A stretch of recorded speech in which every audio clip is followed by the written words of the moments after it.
technology. What on earth is going on here? Hey everyone. Yeah, sorry. Oh, no, it's all right. Hey, so I've got a real interesting conversation that we've been trying to get technology stuff figured out. So it's been a mess, but anyway, I have someone who I met at Thrive. If you guys know, I went to the Thrive conference in Vegas last weekend, and I was sitting at the Thrive conference, and I couldn't help but notice, looking at a book by the gentleman sitting next to me that said "Awaken Your Inner Alpha," and I was like, "Wow, okay, this is my kind of thing, right?" So I'm like, "Is that your book?" And we actually ended up having a mutual friend, and so full caveat. I've got Adam Lewis Walker here, who is the host of the podcast by the same name, Awaken Your Alpha, or Your Inner Alpha, right? No, Awaken Your Alpha. You had it right then. Yeah, Awaken Your Alpha. Oh, that's why I don't know why I added inner to it, but anyway, I haven't read the book, full disclosure, yet, but I've scanned through it. But he's doing a launch, so I really wanted to help him out because as I've been looking through the book and looking through his material and his podcast, just a lot of things that resonated with me personally, and a lot of stuff that we talk about on this channel. And we both happen to be pole vaulters, although I think he made it a lot farther in his career than I did. So. I don't know about that. At least we're well. Hello, everyone. Yeah, we'll see if we can compare. But I'm sure you'll be in feet and inches, and that always confused me. I'm still still in meters. So how many feet did you pole vault? Let's see. I think my max was 13 feet. 13 feet. Have you got any idea what that is in meters off the top of your head? I don't know. Let me see. 13 meters. I'm gonna guess that is like 4 meters, something like that. It's right, yeah, right under 4 meters. Yeah. Yes, it's only because people ask me over here, and I'm like, I just look. I liken it to. Let's look. I pole vaulted about 2.5 doors. That's the easiest way to go for it. 2.5 doors. People are like, oh, I get that. Like there's all this feet, inches, and meters. 2.5 doors. You look at that, and you're like, oh, okay, maybe a little bit higher than that. So 3 doors would have been the one that'd been over 6 meters. So that's a very exclusive club. Maybe last time I looked, it might have been about 10 people in it. But I'm a bit out of touch with the pole vault for various reasons we may cover. But yeah, thanks for having me on. I suppose it's the power of a book, or even just when we're sitting next to you, putting it out there into the universe what you're all about and what you believe in. I had the book with me pretty much the whole time I was at Thrive, because rightly so, it will get someone's attention. It will attract the right people, and other people will look at it and probably be like, but that's good. That's all good. I like each their own, Exactly. So it did the desired effect as you're sitting there having a little browse. So it's all good. I'm glad we connected. Yeah, there's certain titles that just like stick out to I remember, definitely seeing your book, and then I remember there's one book. What was it? It was like I can't even remember the name of it now. It was about the Iceman guy. Wim Hof. Wim Hof. It was What Doesn't Kill You. That's the name of it. I was like, this book is made for me. How am I not buying this book and reading this book? But yeah, same thing. So that was cool. So I have to say as well, just give everything. Oh yeah. I think about Awaken Your Alpha, or whatever you do, you got to find a way. I have so much technology around me. I'm sitting in a sea of microphones, laptops, computers, and we are on my phone. So laptop, no, that's not happening. iPad, not happening. Massive computer and all these microphones, and I'm just like, I'm going to download this app on my phone. So I don't know what. We got some gremlins going on. And I don't even think at the moment I can email the next interview to let them know we're running late. But this is life. This is what goes on. I like the fact it's live. So this is the point. You don't cry about it and say, oh, I can't do it. We may only have today, so we're cracking on. Exactly. Yeah. No, you got to make it happen. Yeah. I just had a video I did a while ago where I was like, I was in Barcelona. I was trying to go to the gym to lift, and I ended up having to go to 3 different gyms. It was because they're closed, but it's like you're not going to give up. You just keep on going. So So tell me a little bit, for everyone that doesn't know who you are, who are you? What do you do? Like, what's your thing? Okay, so as we touched on, I used to be a sort of semi-professional athlete. It's very tough to be a full-time athlete. By that I mean track and field in England. It's one of our biggest sports, but really I think the British record holder, for example, in pole vault, he was barely full-time at the time. He was at the top of his peak. There's not a lot of support and money in that, so alongside that, I was a teacher for almost 10 years. So that kind of really nice lifestyle in trying to get to the Olympics. So you have the summers off to compete, basically, because obviously kids aren't at school. And then I had a pretty traumatic pole vault accident that you can sort of find out, and not just that, because there's other stuff to it, but a TEDx talk, Awaken Your Alpha, as well. Kind of sums that all up, so I know we can be more efficient with our time here. But ultimately, my pole vault career was cut short at kind of my peak, 28. I just got my best that year, starting to get into the sort of the next level, and that was that. Went from no knee issues to sort of torn ACL, dislocated kneecap, all the meniscus cartilage torn off the bone ends, and just screwed. 2 years on crutches from operation to operation, rehab, prehab, deep depression, just about a year done there, and then just clawing my way out. And then at that time, back into teaching, had my first son born. Just really had to awaken my alpha, and it wasn't pretty in the early days. I think even now, many times it isn't like like today. But you just keep going and you keep getting better. And some days you really have to fight for your alpha, and other days, you're in the flow. You've got that momentum going, and it's kind of paying off the consistent efforts that you've done for weeks, months, and years. So in the last 4 and 5 years, I launched a podcast, Awaken Your Alpha, 4.5 years ago, which is a long time in podcast years, and 327 episodes. Not that I'm counting, and about 200 episodes. I always knew it'd be a book. It was basically an elaborate research project for a book, but I don't have the luxury of just sitting on my butt, not that I would, and researching for 4.5 years and not doing anything else. So alongside that, as I mentioned, did the TEDx talk 2 years ago, Awaken Your Alpha. So I'm really going deep into this subject matter. And then finally, I wanted it a little bit sooner, but again, didn't work out. And ultimately, I was making sure the quality was there. It took me a lot longer. It's taken me almost a year and a half to get it to this point. It's out October 3rd, and it's Tales and Tactics to Thrive. So this is the accumulation, the best of, say, 300 episodes. And it's not just sort of a few episodes chucked in. There are pieces from, say, 20 to 30 interviews that were relevant. And then there's Awaken Your Alpha formula. So in terms of, again, someone I think in health and fitness as well. So a very sort of brief testimonial on the back of the book. And I put it there because, I really appreciate his opinion. Awaken Your Alpha outlines an effective... Oh, sorry, one sec. Just another thing. I think I'm on low battery mode as well. Low power mode. So... Oh no! You've lost the video. I lost your video. You got to plug it in. Let's see if we can get it back. Right. Technology makes our life more easier by making it more difficult. No, it hasn't. No. Okay. Maybe try clicking it off and clicking it back on and see if we get. No, I think it's. But you might just have to do with my picture for a minute, and I'll run it again. I don't want to interrupt unless.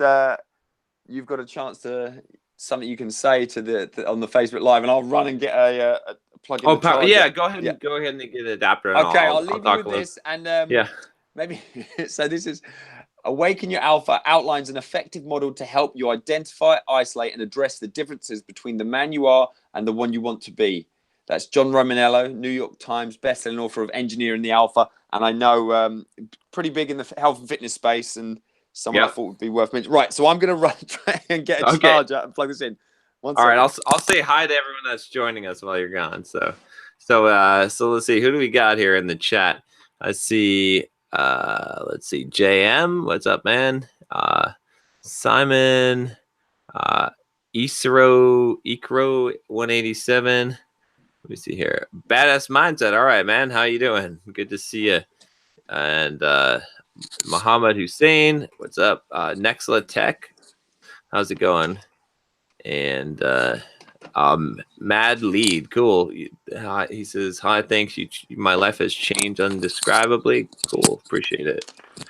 So yeah, thanks guys for joining, bearing with us on the technical difficulties. But yeah, I really wanted to, like I said, I really wanted to get this this live going with Adam, because just as I was looking through, the book and just what he's doing with the podcast, I think it very much resonates with the message here, right? With the Bulldog mindset, very, very similar type of scope. And just again, I was looking through at the end of the book, the list of books that he has that have been mentioned on the podcast, which is kind of interesting. It very much parallels the ones that I talk about all the time here. So. Yeah, I'm back. Can you see me? All right. Yes, we can. Right, we may be good for 5 minutes, guys. We may.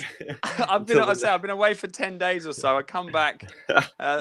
Things are being moved around, and it's just getting everything back up to speed. And the technical gremlins are out today. But no, it's awesome that you mentioned about as I say, the whole point of this is to consolidate learning and save time in certain areas. I do think you need to spend months and years to achieve mastery, but within that process, you've got to put in the hard time. But there are ways, to get to the information, to get to the result, and get to the important stuff quicker. And I mean, you touched on there at the back of the book. I think, not belittling the rest of the book, but I think I literally put, we're all standing on the shoulders of giants, and I think one of the best resources in the book is having that consolidation of, say, I think it's about 365 different books were recommended different times, 192 books overall. Because again, I like this success leave clues, and I massively made sure I interviewed people from all over the globe, not just Americans, not just English, not just Australians, not just Africans. It's a real mix,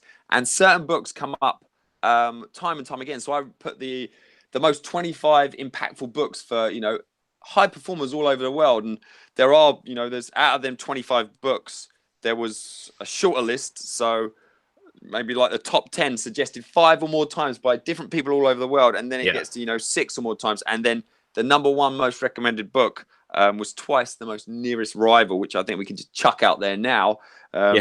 Think and Grow Rich, Napoleon Hill. I was tempted to say, you got to buy the book. But I'm like, no, that's annoying. So, but there are 25, and there's some that are some that are very obvious, and some that are quite a surprise, and some that I've since, finishing this book, even though it's not out officially yet, it's up for pre-order now. I've actually gone, oh my goodness, I didn't think it'd be that high up the list in terms of, I was aware of the book, and I've since read it.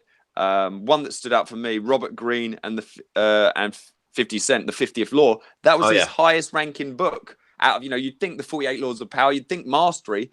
But no, the 50th Law, and I've been keen to read that one because it's slightly shorter than a lot of his books, all about fearlessness, and powerful. Love it. I think that is probably my favorite of his books. I just loved it. Absolutely very readable, and I purposely read it going into this book launch phase because you're facing a lot of fears in putting something out there. So I think for that alone, it's worth a look. yeah. There's a lot of good ones. Like I said, Think and Grow Rich. I definitely, and I've a lot of the books that I read, I've asked multiple people to recommend, and I've gotten very similar lists. That one, David Data, The Way of the Superior Man, definitely a good one for guys to read. And Psycho-Cybernetics, classic. Awaken the Giant Within, another just super good book. War of Art, like probably one of my favorite books of all time. How to Win Friends and Influence People, same, way up there on the. So a lot of really good ones here. So one thing I wanted to talk about with you're talking about the pole vaulting, and so I kind of was reading a little bit in your book, is that that loss of identity, right? Because I think this is something that I think a lot of people struggle with, a lot of guys, especially with attaching their identity to a thing. I know, me, I had a pec tear about 8 years ago, and it really it wrecked me, like a full pec tear. And I was no longer able to be the biggest guy in the gym. That was my identity, right? In fact, I couldn't even lift weights for a while. And that ripping loss of identity, I think is it's dangerous, like when we attach our identity. So how did you like recover from that and find a new identity? What is your identity now? Or how do you yeah. Cause in the intro I should have mentioned that. So author, speaker, and mindset coach. Specifically, I mean, I do a lot of work with men, obviously with the name of the podcast, like Awaken Your Alpha. But in terms of the short answer to how do you recover from that, the whole issue was I didn't at the time. I didn't recover very well at all. And it was. Can you still see me or hear me? Because I've lost your view. You can. Oh, you're back. Okay, there we go. I don't know.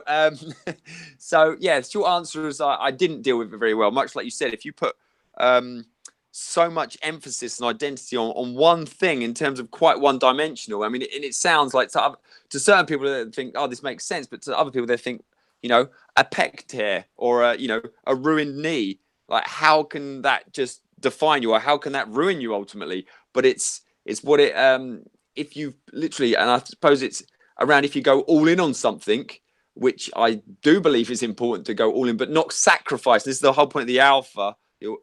Not sacrifice core areas of your life to achieve, excellence in one another. But at that point, I was lost. It was a big gap, not just in time, obviously the amount of time you dedicate to something like mastery in a sport, but also, short answer, I threw myself into certain things and tried to just keep that smiling face, and because I'm a positive guy, but gradually over about a year period, I was slowly getting, more and more. At the time, I didn't call it depressed until we got to that rock bottom, and it became, more and more using your energy just to kind of be normal in terms of just everyday basic things. But I was a professional rehab at that stage. Just you're quite mentally strong, you think, going into the first operation, and then going through the cycle again, and that not quite working, then have another. It just digs away at you. And I know there's a lot of people out there that have gone through a lot worse, but I think the key point is that I can look at it from now is, if that's the worst thing that's ever happened to you, that's the worst thing that's ever happened to you. So I don't think it's right to compare and say, oh, well, I've had worse than this, or, oh, I haven't had as bad as that, I shouldn't feel so crappy as I'm feeling now. If you're feeling, the way you're feeling is the way you're feeling. So right. I think it's important not to beat yourself up over that. And part of my downward spiral was I felt like I had no right to be feeling this crap, and I'm going to be all right. And I'm just, there's a lot worse people off than me. And so I felt worse because I felt bad, if that makes sense. And I just got worse and worse. And I think in terms of getting better, unfortunately, as I hear from a lot of men and women and, having these conversations, I had to hit rock bottom where I was completely, I couldn't deny it anymore. Literally just broken down, a mess, just helplessness at that point. But from that point, it's acknowledging it to yourself. There's no denial, particularly for me personally. And then it was just a case of, all right, just hanging in there and just trying to do basic things daily. And it's about getting better. Better is better.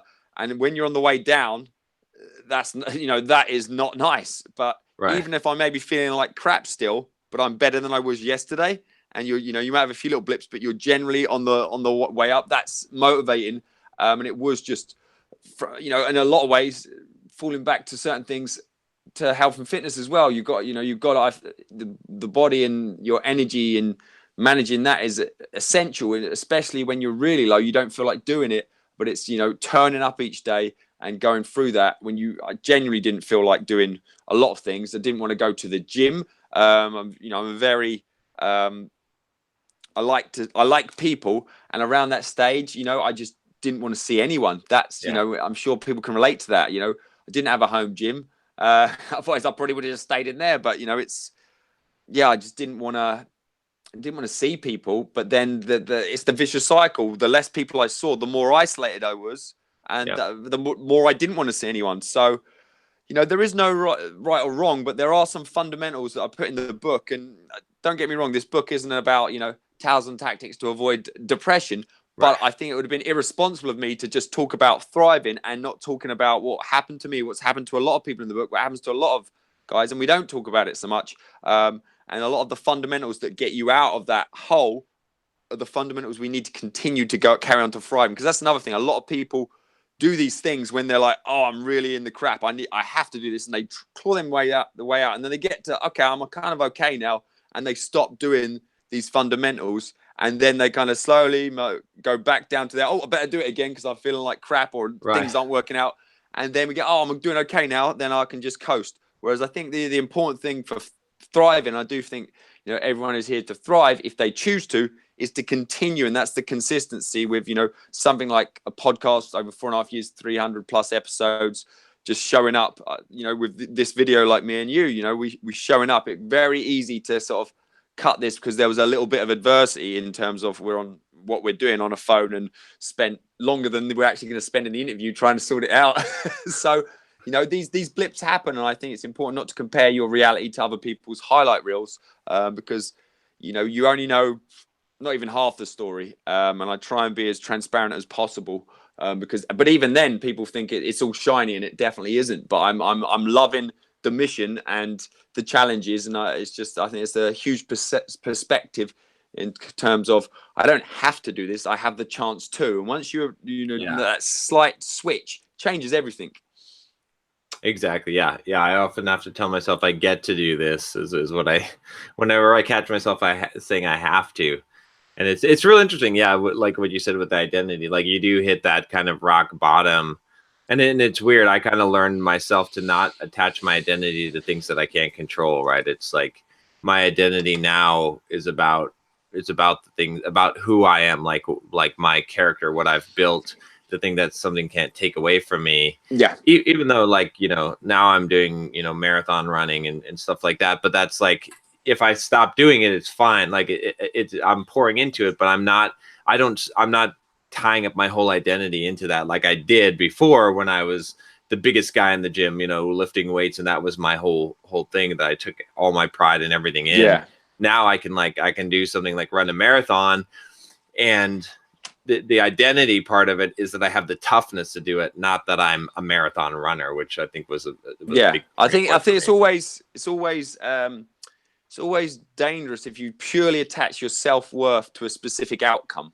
Yeah, because then it's on shaky ground. Like this could be the most legendary book, but if I attach my self-worth to selling 1,000 copies or 10,000 copies and I don't hit that, does it make me any different, or the process I went through any different, or the book any better or worse? Right. And this is the thing, people there's different opinions. The same thing. I mean, for example, talent competition.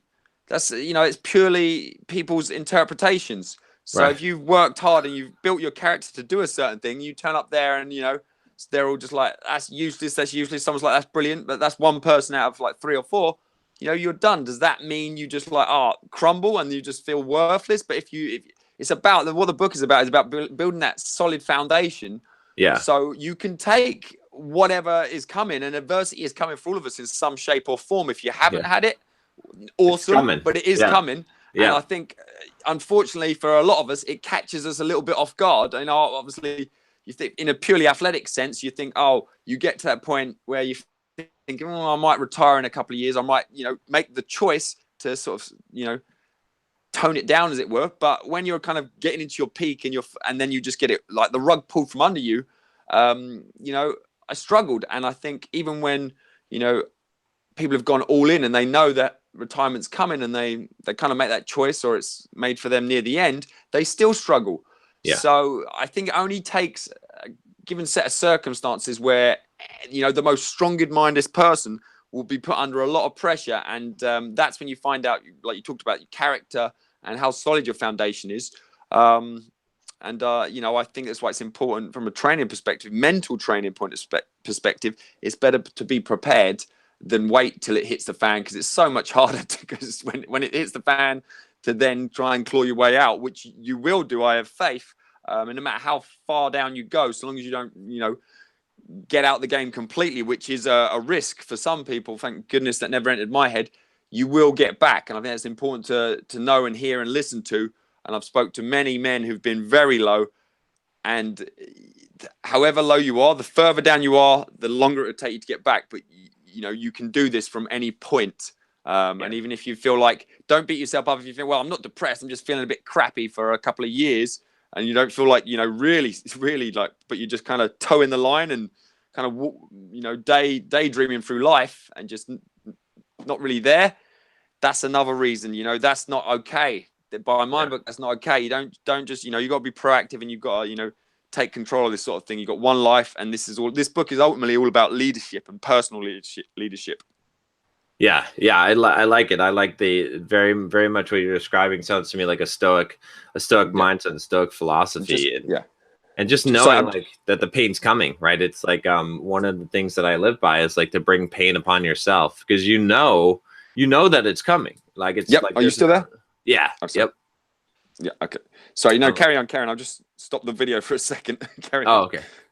But yeah, that's one of the things that I live by, is because if I know that it's coming, it's like someone who is going to get into the ring in a boxing match, in a fight, and they don't train for it, because but if you know it's happening, it's going to happen. You don't know when the day is. You've got to be in the training, and I think so many people don't, and then they get punched in the face and they're shocked and it hits them harder. But if you expect that day is going to come, someday the shit is going to hit the fan, and you've been training and preparing for that day, then when it happens, you're ready for it, right? Whereas if it takes you by surprise, it hits you so much harder.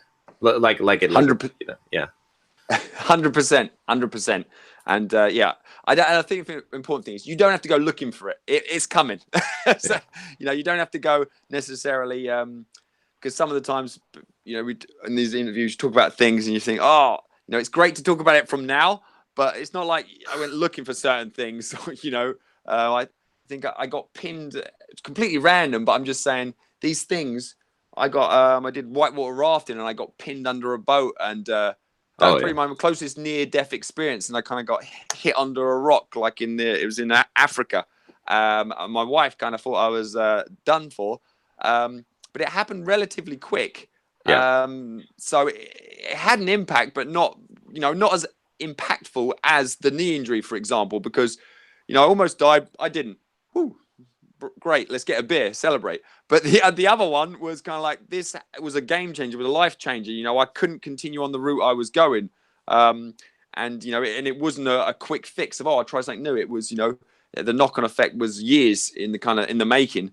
So I know everyone's got their own version of that they've experienced or that's coming for them. So I think it's important to just know you're not alone on this sort of thing, and don't think, why me? I think one of the things I think I put a quote by Will Smith in there, but literally, you are not, in this sense, you're not a unique snowflake. Everyone has had, someone at some point in history has had the problem, the specific one, because I know people say, but it's different for me because of.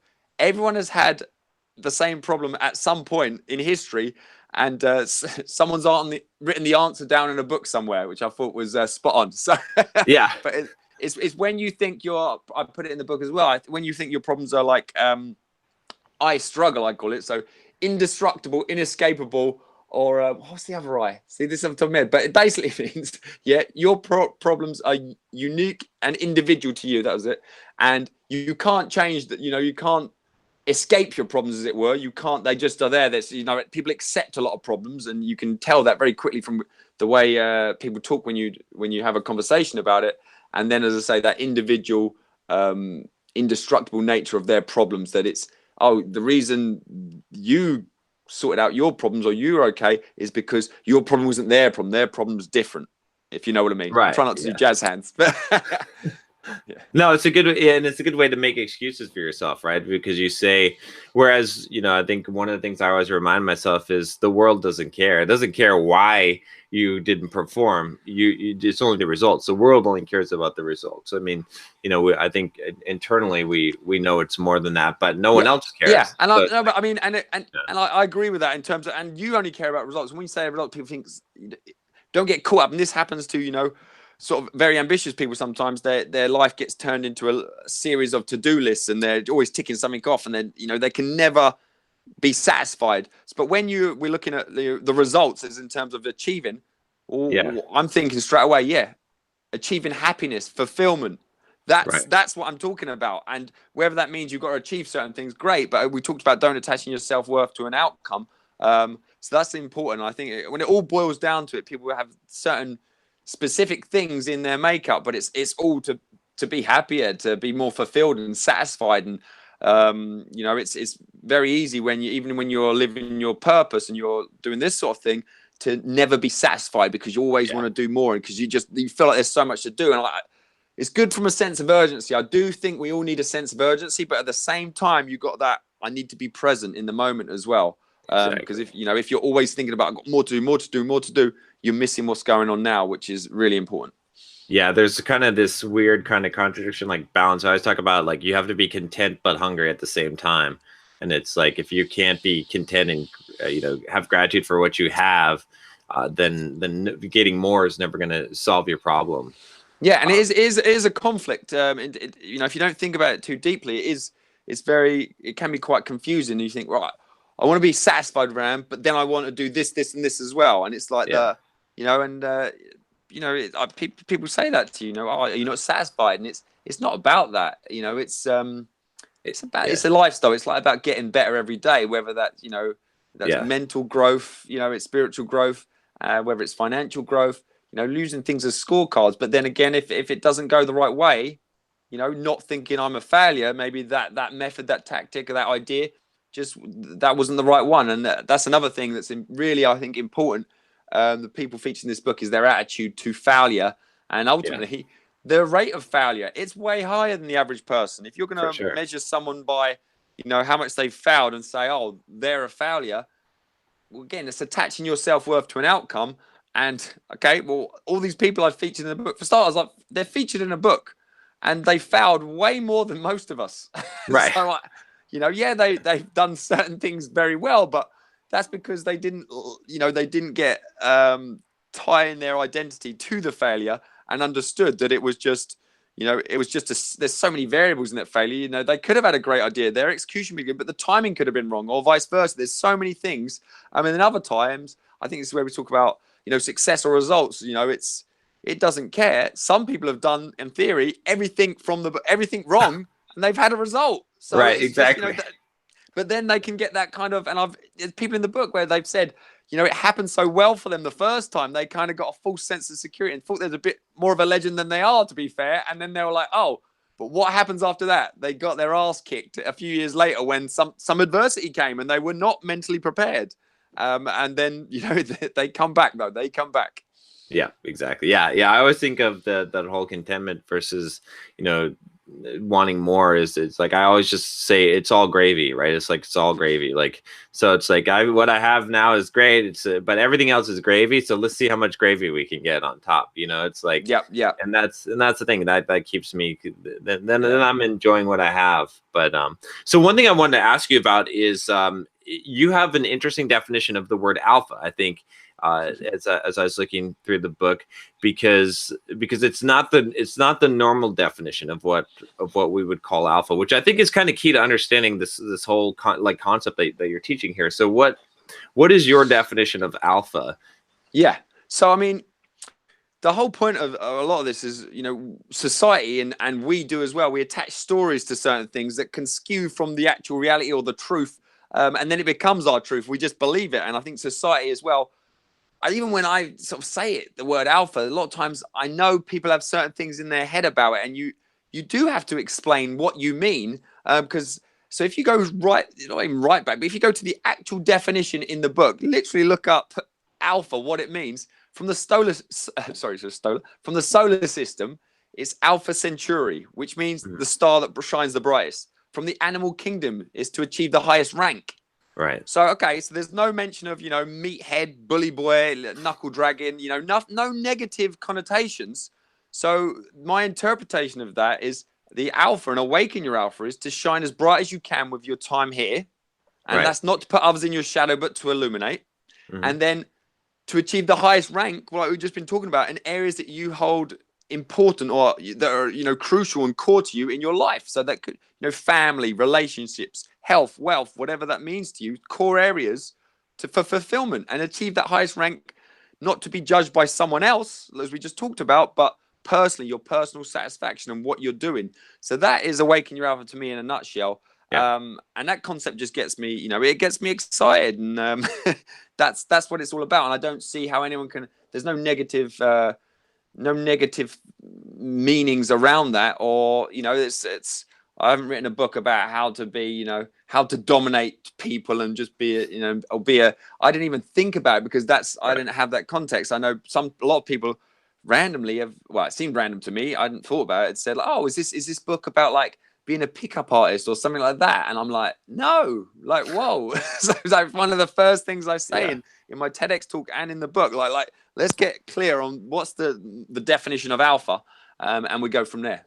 Yeah, no, I like that, and I think what you said, like this definition of alpha, like someone who's going after their own drive, like who trusts themselves, who's reaching their highest performance, right? Their criteria for success, going after what they want and getting it and reaching that fulfillment in life. I think I love that because it's more of a all encompassing. I feel like the other like narrower definition of alpha of being a dominant person and getting the ladies and all the these kind of things. I feel like it flows. Achieving monetary success has right. just been tied to it. And it was more like, say, like the 70s, 80s, 90s, or even beyond, is that can solve everything himself, doesn't that lone wolf mentality, like doesn't show his emotions, so I wouldn't be talking about depression for starters, and can handle it all himself, just bottles it all up, which I think is an issue where the suicide rate in men is like 2 to 1 or 3 to 1 actually in England, compared to women, because they don't talk about these sort of things because they think they can or they should be able to handle it all themselves, and then just go out there, grind in the job they probably hate to achieve monetary success at the sacrifice of everything else into human time and relationships with people and their happiness ultimately.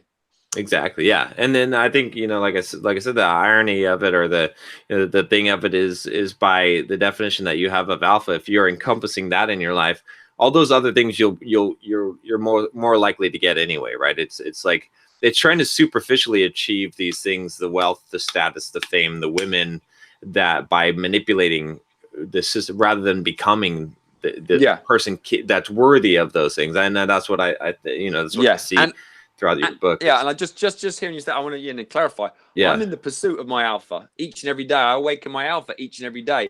I think anyone who says I'm an alpha and shouts it are probably the most least alpha people out there. It's that it's always that thing. If someone's telling you how tough they are, you don't need to be worried about them. You need to be worried about the quiet guy in the corner. Right.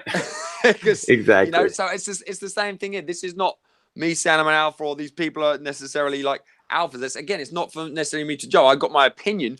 They inspire me. These are inspiring people. They inspire me to, what can be achieved and ways to do it, tactics to do that. And I experiment, and it is a daily thing. And you do need to turn up daily. And I think momentum is huge. And I also think, in terms of that way, positive and negative, it can go both ways relatively quickly. So if you're having a bit of a crappy time, you just need to start getting some momentum in the right direction. So you do need that clarity of where is the right direction as well, because every step you take is either taking a step towards, your vision, your Mount Olympus. And if you don't have that, who knows where you're going, but also it's either going towards it or away. You cannot stay still. And I think that's important in terms of, sometimes people just want to, they're quite comfy. They just want to maintain. And I think that's a mistake. And that, but if you're trying to maintain, you're losing. You're not actually maintaining. I think that's something I believe in. Yeah, no, I totally subscribe to that same philosophy. Just the idea of, every day you have to fight the battle anew. You have to wake up and, change is coming. Yeah. It's, you can't, I love how it is now, but I love embrace the changes, because again, it's happening. So it's when you try and hold on to other things, and all worry is in the past or the future. It doesn't exist in the present, because worry is about something that's happened before that's probably traumatized you a bit, and you're thinking about it too much, or that might never happen, but you're thinking it might, and that's where all the stress comes from. In the present moment, that's where you've got to try and be really present and try not to stress about the future or past. And I just said it myself. See, I'm catching it. I'm a work in progress. I hate the word try. Don't try not to. Make the decision. Exactly. Yeah, even if you fail, it's better to commit, right? It's like if you try, you have an excuse. You can say, "Ah, well, I try. I merely tried. Yeah, I I didn't didn't say give I it was going my." to do it. I said I was going to try. I Yeah. tried. But yeah, no, that's it. It's so true, and even I think anyone who does sports, who's in athletics, knows that every day when you wake up, you still got to train. You still, like Yeah, I you think don't get to just keep the status. So you got to keep on we going. seem to get it in certain areas. We seem to go, Yeah, of course, it makes sense. But I mean, as much as people and even athletes or people who look after their physical body pay attention to what they're putting into their body daily in terms of hydration and nutrition, more important, I always go to say as important, I think more important, what are you putting into this daily? Because yeah, that's gonna be the backbone for everything. So I think that's really important, whether it's a few pages of the right stuff, or it's listening to the right stuff. But I think people, again, not necessarily just saying I don't do anything is not going to maintain you, because if you're not proactive in this and putting the right stuff and feeding your mind what it needs to be healthy and grow, other crap comes in there. And exactly.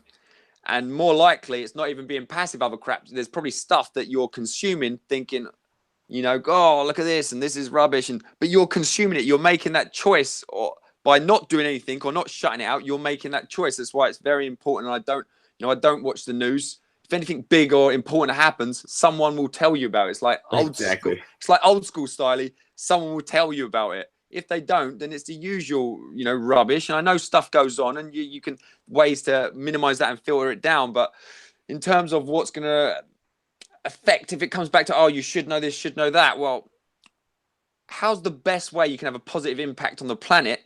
You've got to make sure you're performing at the best you can to then help others and then have a positive impact on the planet. If you took on stuff that I know is out there, all the troubles of the world, how is that going to make you feel? And then how are you going to actually have an impact? I get, great, you feel sorry for a lot of things and you're a lot of upsetting things out there, but how is that going to help you help the situation?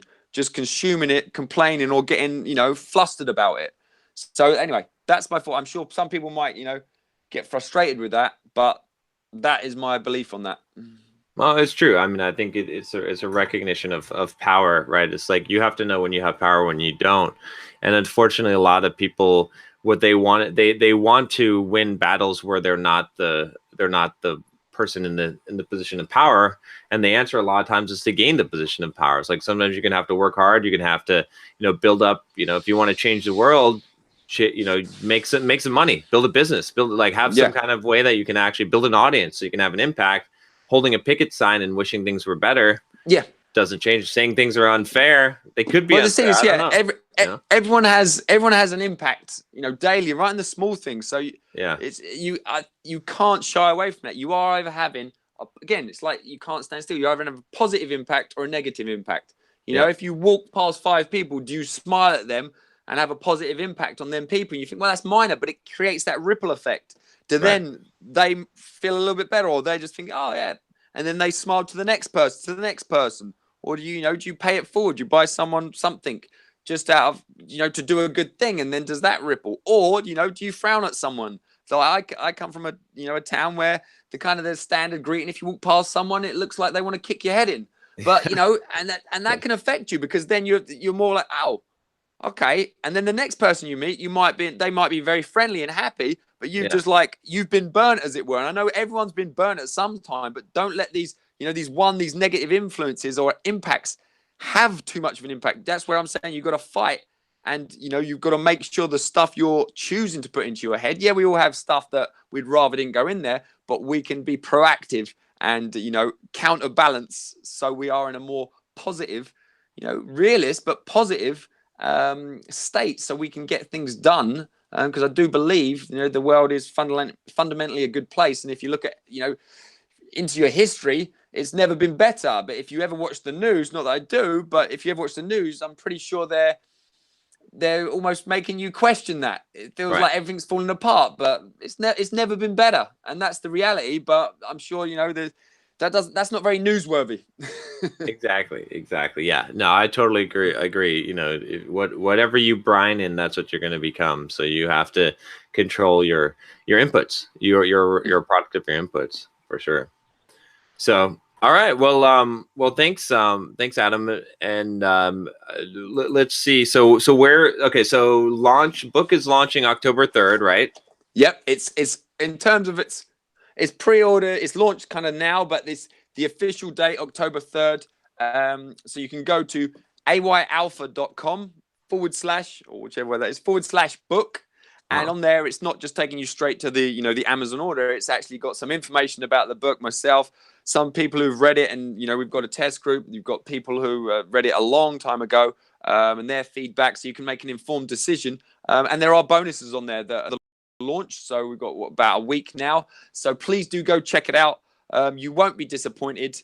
It's it's not one of these books that was put. Nothing against them, but it's not my thing at this point in my life. It's not one of them books that was put together in 3 months. This is years in the making. Yeah. It's a legacy. I wrote this for my sons as when they're men. That was kind of my mindset for that, in terms of if I'm not here. And I think it's arrogant, cocky, or naive to think, oh, I'll definitely be here to teach them everything. That's what I plan to do. But no one is immune to mortality, and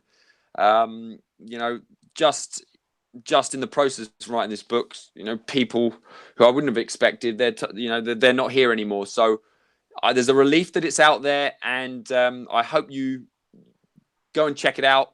If you're still on the fence, on that same page, you can watch the TEDx talk, and that kind of wraps this all up in 15 minutes of really what is Awaken Your Alpha, and some steps that actually form the 3 key phases of Awaken Your Alpha that form the 3 main sections of the book. And then dig in there. I'd love to know what impact it had on you. So please connect with me across all social media, Instagram, Adam Lewis Walker, and Awaken Your Alpha on Facebook. Please do connect and let me know what you liked and what you used to have an impact and what you did. All right. Well, thanks a lot, Adam. I gotta go through the book myself. And I'm really excited. I'm loving some of these the subtitles of hit us with a couple of them. It's your show. You see what's friendly enough for the show. The pussification of man. I like that one. Never complain, never explain. I love that. What are you willing to sacrifice? Really good. The number 1 destructive emotion. Oh man. Well, just send it, because the whole point is, the pussification of mankind, for example. That was the most downloaded episode in the whole of the first years by a very, very blunt, to the point Australian man. He's actually health and fitness, awesome guy. And then, what are you willing to sacrifice? That's the former world's fastest man at 100 meters, Tim Montgomery, who most people know he got done for drugs and was stripped of everything. Massive fall from grace, but that wasn't his lowest point. He then went back to the streets, actually dealt heroin, and got caught as he was about to get killed by some drug dealers. Went to prison for 3 years. He went really down, and now he's back out, and he's all intents and purposes a changed man. And that's what I mean. When it's never as bad as you think, or it can always get worse. I could say in some perspectives, but what are you willing to sacrifice? And ultimately, it's not all shiny. He chose, or he sacrificed his moral code to achieve, that world record, that gold medal. But it was built on shaky foundations, and it all crumbled. Yeah, exactly. Yeah. Wow. All right. So guys, check it out. Let me know what you think of the book. Like I said, normally I would have read the book and then done like a review, and I will do one. Oh, I'm looking forward to the review. Yeah. Yeah. But like I said, I met Adam, and I felt like, just what his philosophy and what he's teaching very much aligns with what I talk about on this channel. So I think you guys will appreciate it. Hopefully you guys like the interview, and thanks for coming on, Adam. Yeah, thanks for having me. And once you've done I'm happy to come back whenever to talk about a specific subject or something that pops up from when you fully managed to get through the book. That'd be brilliant. Awesome. Sounds good. All right. Good luck with the book launch. Cheers. Yeah. See you later, guys.